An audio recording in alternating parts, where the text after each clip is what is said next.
السلام علیکم ورحمۃ اللہ تعالی وبرکاتہ۔ جامعہ رضویہ منظر اسلام کی یوٹیوب چینل ہم سبق درس نظامی میں آپ کا خیر مقدم ہے۔ آپ کے لیے ایک اہم خوشخبری، جو طلبہ اور طالبات کسی مجبوری کے پیش نظر مدارس میں پڑھنے سے قاصر ہیں، وہ اب آن لائن گھر بیٹھے عالمہ کورس کر سکتے ہیں، وہ بھی صرف 6 سال میں۔ تفصیل کے لیے رابطہ کریں 9897273870 پر۔ بسم اللہ الرحمن الرحیم۔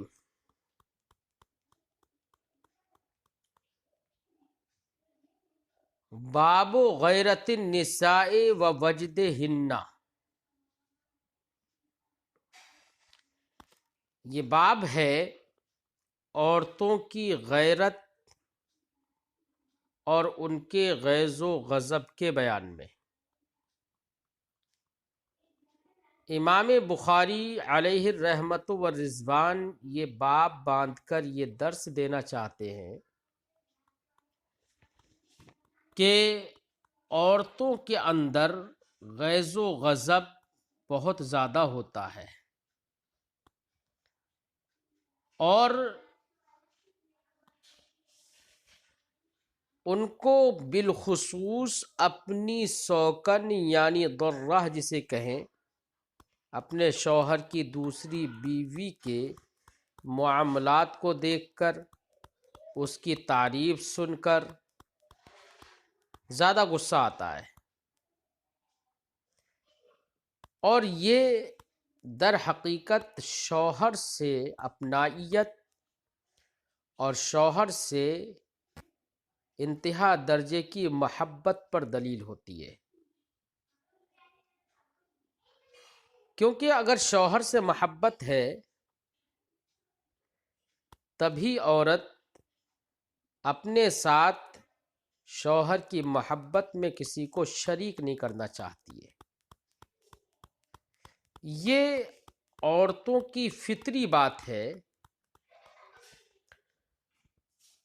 لیکن اس کو لے کر شوہر کو ٹینشن نہیں لینا چاہیے، کیونکہ یہ فطری بات ہے، ہر عورت کے اندر یہ چیز ہوتی ہے۔ اس لیے اس بات کو لے کر ٹینشن اگر لے گا تو گھر میں بگاڑ ہوگا، رشتے میں کھٹاس پڑے گی۔ یہ درس دینے کے لیے حضرت امام بخاری یہ باب باندھتے ہیں، فرماتے ہیں باب غیرت النساء۔ یہ باب ہے اس بیان میں کہ عورتیں غیرت کھاتی ہیں، وَوَجْدِهِنَّ، اور عورتیں ناراض ہوتی ہیں۔ وجدہ اعلیٰ کا معنی ہوتا ہے کسی پر ناراض ہونا، تو یہاں پر غیرت اور وجد دونوں کا مطلب تقریباً ایک ہی ہے۔ غیرت یہ عورتوں کے لیے کسبی اور اختیاری نہیں ہے،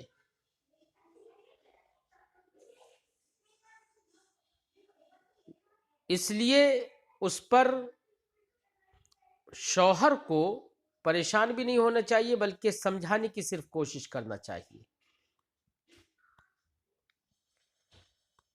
فرماتے ہیں حدثنا عبید ابن اسماعیل، ہمیں حدیث بیان کی عبید ابن اسماعیل نے، قال، انہوں نے کہا حدثنی ابو اسامہ،